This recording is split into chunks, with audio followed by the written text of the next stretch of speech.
Hi friends, പുതിയൊരു വീഡിയോയിലേക്ക് എല്ലാവർക്കും സ്വാഗതം. അങ്ങനെ വേദ എന്തോ പറയാ അപ്പമൊക്കെ ഉണ്ടാക്കിയിട്ട് വിക്രമിന് കൊണ്ടു കൊടുക്കുകയാണേ. എന്നാൽ ഇതൊരെണ്ണം കഴിച്ചു എന്ന് പറയാണ്. വേണ്ട, എനിക്ക് വേണ്ട, എന്തായാലും എൻ്റെ തലയ്ക്കകത്തൊന്നും ഇല്ലല്ലോ എന്ന് ചോദിക്കുകയാണേ. അന്നേരം വേദനോട് വിക്രം അങ്ങനെ ചോദിക്കുമ്പോൾ വേദ പറയുകയാണേ, അതെ തലയ്ക്കകത്തൊന്നും ഇല്ലെങ്കിലും സാരമില്ല, പക്ഷേ വയറ്റിലെന്തെങ്കിലും കിടന്നോട്ടെ, എനിക്ക് വേണ്ട എന്ന് പറഞ്ഞിട്ട് പിണങ്ങിയിരിക്കുകയാണ് കേട്ടോ. അങ്ങനെ പറഞ്ഞാൽ ശരിയാവില്ല, കഴിക്കുക തന്നെ വേണം എന്ന് പറഞ്ഞിട്ട് ബലം പ്രയോഗിക്കണത്. എനിക്ക് വേണ്ടാന്ന് പറഞ്ഞൊരു സാധനം നീ എന്നെ തീറ്റിപ്പിക്കണ്ട, വേണ്ട എന്നല്ലേ പറഞ്ഞതെന്ന് പറഞ്ഞിട്ട് വിക്രം ഇങ്ങനെ തടയാണ്. എന്നിട്ട് എഴുന്നേറ്റ് ഓടുകയാണ് കേട്ടോ വിക്രം, എനിക്ക് വേണ്ടാന്ന് പറഞ്ഞിട്ട്. പക്ഷേ വേദയാണെന്നില്ല ഒരു പൊട്ടിക്ക് സമ്മതിക്കില്ല. ഞാനേ ശരിയാക്കുമെന്ന് പറഞ്ഞിട്ട് ഇങ്ങനെ ഓടിച്ചിട്ടിട്ട് ഇത് തിന്നേ മതിയാകുള്ളൂ, ഇതൊക്കെ ഞാൻ ഉണ്ടാക്കിയിട്ടേ തിന്നാതിരിക്കാൻ പറ്റില്ല എന്നിട്ട് വായ പിടിച്ച് തുറക്കാനേ. അതിനെ വടിയെടുത്ത് അടിച്ചും കണ്ടിട്ട് ഓടിക്കുന്നുണ്ട്. ഒരു ചെറിയൊരു വടിയൊക്കെ എടുത്തിട്ട് അങ്ങനെ വിക്രാണെന്നുണ്ട് വേണ്ടട്ട വേദ വേണ്ട എന്നൊക്കെ പറയുന്നുണ്ട്. അതിന് എന്നാ കഴിക്കിന്ന് പറഞ്ഞിട്ട് വിക്രാണെന്ന് വെച്ചാൽ വായ തുറക്കുന്നില്ലേ. അതിൻ്റെ ലാസ്റ്റ് വേദ വായ പിടിച്ച് വലിച്ചിട്ട് നിർബന്ധിച്ച് കൊടുക്കുകയാണ്. എന്നിട്ട് വേദ ഇങ്ങനെ പറയുന്നുണ്ട്, നിർബന്ധിച്ച് താലി കെട്ടിയ ആളല്ലേ, അപ്പോൾ പിന്നെ എനിക്ക് ഇതൊക്കെ തരാം എന്ന് പറയുകയാണേ. ആ നിർബന്ധിച്ച് താലി കെട്ടിയെന്ന് പറഞ്ഞ ആ സെക്കൻഡിൽ തന്നെ വേദയ്ക്ക് പെട്ടെന്ന് തന്നെ അന്നത്തെ ആ ഒരു സംഭവം ഓർമ്മ വരികയാണേ, സന്തോഷിൻ്റെ കാര്യം. അപ്പോൾ പെട്ടെന്ന് വേദ ആകെ ഇങ്ങനെ ടെൻഷൻ അടിച്ച പോലെ ഇങ്ങനെ നിൽക്കണ കാണുമ്പോൾ വിക്രം ചോദിക്കും, എന്താ വേദ, എന്താ കാര്യം എന്ന് ചോദിക്കുകയാണേ. അത് എനിക്ക് മനസ്സിലായി അയാൾ ആരാണെന്ന്. ഏതാള്?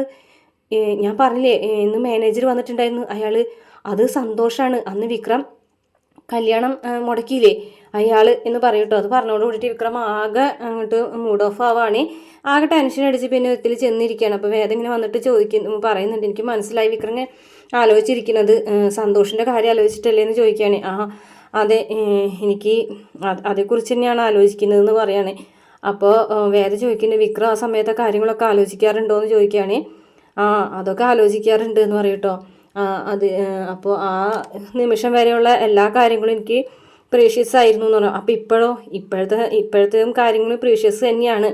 പക്ഷേ എങ്കിലും ഇപ്പോൾ ഒരു കുറ്റബോധം കൂടി മനസ്സിലുണ്ട് എന്ന് പറയാൻ കേട്ടോ. അപ്പോൾ വേദം പറയട്ടോ, എന്തായാലും ഇനിയിപ്പോൾ ഇത്രയൊക്കെ വന്നു പോയില്ലേ, ഇനിയിപ്പോൾ എന്ത് ചെയ്യാനാന്ന് പറയട്ടോ. അപ്പോൾ വിക്രമാണെന്നുണ്ടെങ്കിൽ ആകെ ടെൻഷൻ അടിച്ച് വിഷമിച്ചും പറയുന്നുണ്ട് കേട്ടോ, എന്തായാലും അന്ന് അങ്ങനെയൊക്കെ പറ്റിപ്പോയി. ശ്രീനി സാറ് പറഞ്ഞ കാര്യം നടപ്പിലാക്കാന്നുള്ളത് മാത്രമായിരുന്നു എൻ്റെ അന്നത്തെ തീരുമാനം. പക്ഷെ അതിൻ്റെ പിന്നിലിപ്പോൾ ഇങ്ങനെയൊക്കെ കാര്യങ്ങൾ ഉണ്ടായി തീരുന്നൊന്നും ഞാൻ വിചാരിച്ചിരുന്നില്ല എന്നൊക്കെ പറയുകയാണേ. അപ്പോൾ വേദ പറയാണ്, അങ്ങനെ ഒരു സംഭവം നടന്ന കാരണമാണ് നമ്മൾ ഒരുമിച്ച് ജീവിച്ചത് എന്നൊക്കെ പറയാണ്. അപ്പോൾ വിക്രം പറയും, അതൊക്കെ ശരി തന്നെയാണ്, പക്ഷേ എങ്കിലും പറയാം കേട്ടോ, എന്തായാലും നമുക്ക് സന്തോഷമൊന്നും പോയി കാണാം എന്ന് പറയാണ് വിക്രം. അപ്പോൾ വേദ ഉറപ്പായിട്ടും നമുക്ക് നാളെ തന്നെ പോകാമെന്ന് പറയണേ. വിക്രമിൻ്റെ നെഞ്ചിൽ ഇങ്ങനെ ചാരി വേദ ഇങ്ങനെ ഇരിക്കുന്നുണ്ട്. അതിനുശേഷം പിറ്റേ ദിവസം രാവിലെ തന്നെ രണ്ടുപേരും കൂടിയിട്ട് സന്തോഷിനെ കാണാൻ വരികയാണ്. സന്തോഷിനാണെന്നുണ്ടെങ്കിൽ വിക്രമിനെ കണ്ട വഴിക്ക് തന്നെ കാര്യങ്ങൾ മനസ്സിലാവാണ്. വിക്രമിനെ തന്നെ അപ്പം തന്നെ തിരിച്ചറിയാണ്. അപ്പോൾ വിക്രമിനെ കണ്ട വഴിക്ക് ആയ കാര്യങ്ങളൊക്കെ ഓർമ്മ വരികയാണ് കേട്ടോ. താലി വലിച്ച് പൊട്ടിക്കാൻ നോക്കണതും തള്ളിയിടുന്നതും ഒക്കെ ആലോചിക്കുകയാണ്.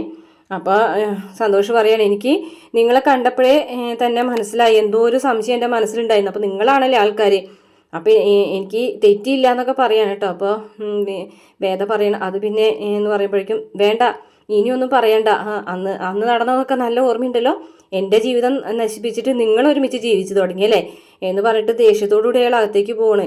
ഇനി ഒരു നിമിഷം ഇവിടെ നിൽക്കണ്ട, ഇറങ്ങി പൊക്കോളാൻ പറഞ്ഞിട്ട് അങ്ങനെ അകത്തേക്ക് പോകുമ്പോഴേക്കും വേദയും വിക്രമും കൂടെ പിന്നെ കൂടെ ചെന്നിട്ട് വിളിക്കുന്നുണ്ട് കേട്ടോ. പക്ഷെ അയാൾ വാതിലടച്ചിട്ട് അകത്തേക്ക് തന്നെ പോവുകയാണ്. അന്നേരം വേദ പറയാണ്, ഇനിയിപ്പോൾ നമ്മളിവിടെ നിൽക്കണ്ട, നമുക്ക് പോകാമെന്ന് പറയും. അപ്പോൾ വിക്രം പറയണേ, ഇല്ല അയാൾ വരും എന്ന് പറഞ്ഞിട്ട് അങ്ങനെ വെയിറ്റ് ചെയ്യാണ് കേട്ടോ. വിക്രം പറഞ്ഞതുപോലെ തന്നെ കുറച്ച് കഴിഞ്ഞപ്പോഴേക്കും ആൾ പുറത്തേക്ക് വന്നിട്ടോ.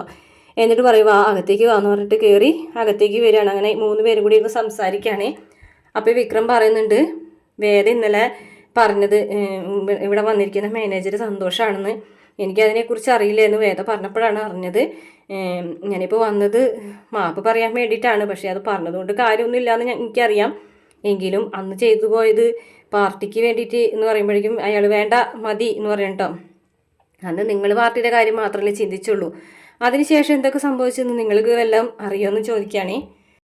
എന്നെയും അവളെയും തമ്മിൽ പിരിച്ച് അവളെ വീട്ടിൽ കൊണ്ടുപോയതിന് ശേഷം എന്തൊക്കെ സംഭവിച്ചിട്ടുണ്ടെന്ന് അറിയാം. അവളുടെ ആങ്ങളെയും അമ്മാവനും അച്ഛനും കൂടി അവളെ ഒരുപാട് മർദ്ദിച്ചു. ശരിക്കും മർദ്ദനം തന്നെയായിരുന്നു അവൾ അനുഭവിച്ചിരുന്നത്. പക്ഷേ എന്നെ കൂടാതെ ഒരു ജീവിതം ഇല്ല എന്ന് അവൾ അവരോട് തീർത്തും പറഞ്ഞു. അതുകൊണ്ട് പിന്നെ എന്നെ കൊല്ലാനായിട്ടുള്ള ശ്രമം നടത്തി. 2 തവണ എന്നെ അപകടപ്പെടുത്തി. 2ാമത്തെ അപകടത്തിൽ നിന്ന് ഞാൻ കഷ്ടിച്ചാണ് രക്ഷപ്പെട്ടത്. ഒരുപാട് കാലം ആശുപത്രിയിൽ കിടക്കേണ്ടി വന്നു. തുന്നിക്കൂട്ടാത്ത ഒരു സ്ഥലവും എൻ്റെ ശരീരത്തിൽ ഇനി ബാക്കിയില്ല എന്നൊക്കെ പറയുമ്പോൾ ഭയങ്കരമായിട്ട് സങ്കടപ്പെടാണ് കേട്ടോ വിക്രമും വേദി.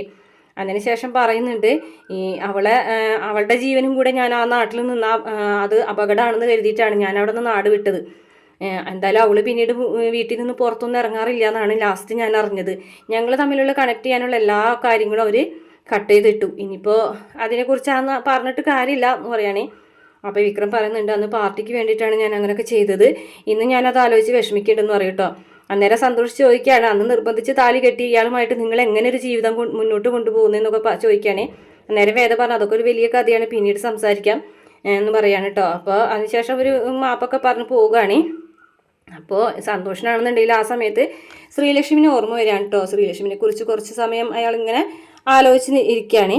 പിന്നെ കാണിക്കുന്നത് വീട്ടിൽ വന്ന് രാത്രി വേദ വിക്രമിനെ അന്വേഷിച്ച് ഇങ്ങനെ വിളിച്ചുകൊണ്ടിരിക്കുകയാണ് കേട്ടോ. പല തവണ ഇങ്ങനെ വിളിച്ചു നോക്കിയിട്ട് ലാസ്റ്റ് വിക്രം എന്ന് വെച്ച് കഴിഞ്ഞാൽ ഒറ്റത്ത് പോയി നിൽക്കുകയാണ് കേട്ടോ തേയിലത്തോട്ടത്തിൻ്റെ. അപ്പോൾ വിക്രം എന്ന് പറഞ്ഞ് ഉറക്കനെ വിളിക്കുമ്പോൾ വേദ ഞാനിവിടെ ഉണ്ടെന്ന് പറഞ്ഞിട്ട് അങ്ങനെ ചെല്ലാണ്. ഈ തണുപ്പത്ത് എന്തിനാണ് ആ തേയിലത്തോട്ടത്തിൽ പോയിട്ട് എന്തെടുക്കുകയാണ് അവിടെ എന്ന് ചോദിക്കുകയാണേ. നീ ഒരു കാര്യം ചെയ്യും, അനിയൻകുട്ടൻ ഉറങ്ങിയോ എന്ന് ചോദിക്കും. അനിയൻകുട്ടൻ ഉറങ്ങി.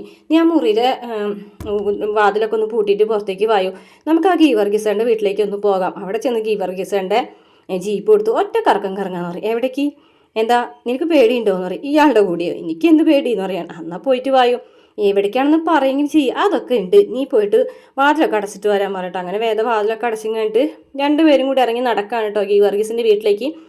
അങ്ങനെ ഇറങ്ങി നടക്കുന്നതിൻ്റെ ഇടയിൽ ഓരോ കാര്യങ്ങളൊക്കെ പറഞ്ഞു കൊടുക്കുന്നുണ്ട് കേട്ടോ. ഇവിടെ ഒരു ശബ്ദം കേൾക്കുന്നുണ്ടോ എന്ന് ചോദിക്കുകയാണ് കേട്ടോ വേദനോട് വിക്രം.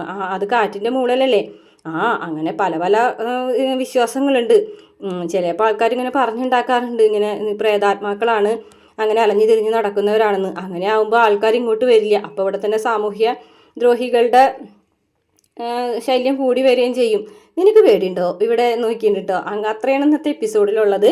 പിന്നെ പ്രമോണ് കാണിച്ചിട്ടുള്ളത്. പ്രമോലാണെന്നുണ്ടെങ്കിൽ പള്ളിയിൽ അച്ഛനോട് വിശദമായിട്ട് തന്നെ വിക്രം കാര്യങ്ങളൊക്കെ പറയാണ്. അപ്പോൾ പിറ്റേ ദിവസം രാവിലെ തന്നെ അവിടേക്ക് സന്തോഷിൻ്റെ അടുത്തേക്ക് പള്ളിയിൽ അച്ഛനും വിക്രമും വേദയും എല്ലാവരും കൂടെ വരികയാണ്. അതിന് ശേഷം പറയുന്നുണ്ട് ഇവരായിട്ട് തന്നെ ചെയ്ത കാര്യങ്ങൾ ഇവരായിട്ട് തന്നെ തിരുത്താനായിട്ടുള്ള തീരുമാനമാണ്. അതിനൊരു അവസരം വിക്രത്തിന് കൊടുക്കണമെന്ന് തന്നെ വേദ സന്തോഷിനോട് പറയുകയാണ്. എന്തായാലും നിങ്ങൾ രണ്ടുപേരും കൂടെ ഒരുമിച്ച് ജീവിക്കാൻ ആഗ്രഹിച്ചതല്ലേ, അപ്പോൾ ആ ആഗ്രഹം നടക്കുക തന്നെ വേണം. അതിനൊരു അവസരം വിക്രമത്തിന് കൊടുക്കണം. വിക്രമാണ് ഇങ്ങനെ ചെയ്തത്, അപ്പോൾ അതിൻ്റെ പരിഹാരം വിക്രം തന്നെ കണ്ടെത്തിക്കോളും. വിക്രം എന്തായാലും നിങ്ങൾ തമ്മിലുള്ളൊരു ജീവിതം ഒരുമിച്ചുള്ള രീതിയിലാക്കി തരുന്നുള്ളതൊക്കെ പറയാൻ കേട്ടോ വേദ. അപ്പോൾ ശരിക്കും പറഞ്ഞാൽ സന്തോഷിനും ഒരു പ്രതീക്ഷയൊക്കെ വരികയാണ് കേട്ടോ. അച്ഛനും കാര്യങ്ങളൊക്കെ പറഞ്ഞ് മനസ്സിലാക്കി കൊടുക്കുന്നുണ്ട്. അപ്പോൾ അവസാനം സന്തോഷ് അതിന് സമ്മതിക്കുകയാണ് കേട്ടോ. അപ്പോൾ വിക്രം തീരുമാനം എടുക്കുകയാണ് ഈ സന്തോഷിനെയും ശ്രീലക്ഷ്മിനെയും ഒരുമിച്ച് ജീവിക്കാനായിട്ടുള്ള കാര്യങ്ങൾ ചെയ്തു കൊടുക്കുക എന്നുള്ളത്. അപ്പോൾ അതിന് വേണ്ടിയിട്ട് വിക്രം ഇറങ്ങി പുറപ്പെടാനായിട്ട് അച്ഛൻ്റെ അനുവാദത്തോട് കൂടിയിട്ട് എല്ലാ കാര്യങ്ങളും ചെയ്യാൻ കേട്ടോ പ്രമോല് കാണിച്ചിട്ടുള്ളത്. വീഡിയോ ഇഷ്ടപ്പെട്ട ചാനൽ സബ്സ്ക്രൈബ് ചെയ്ത് സപ്പോർട്ട് ചെയ്യണേ.